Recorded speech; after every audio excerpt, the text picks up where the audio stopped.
আসসালামু আলাইকুম বন্ধুরা, সবাইকে সিস্টার্স কিচেনে স্বাগতম। আবার একটি নতুন ভিডিও নিয়ে আপনাদের মাঝে চলে এসেছি। আজকের রেসিপি হলো নাবিজ, তো দেখতে থাকুন। আজকে আপনাদের কাছে খুবই অত্যন্ত একটি নাবিজের রেসিপি শেয়ার করতে চলেছি। এই নাবিজ কিন্তু নবীজির একটা প্রিয় খাবার। এটা খেতে আসলেই কিন্তু অনেক বেশি সুস্বাদু।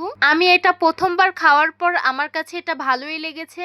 আপনারা খেলে আপনাদেরও এটা ভালো লাগবে আশা করছি।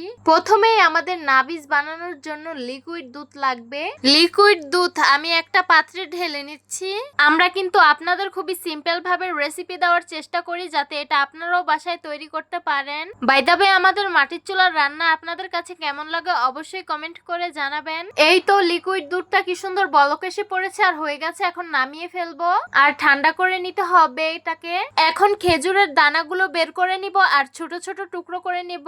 লিকুইড দুধ ঠান্ডা করে নিয়েছি। যেই পাত্রে নাবিজ বানাবো সেই পাত্রে ঢেলে নিব।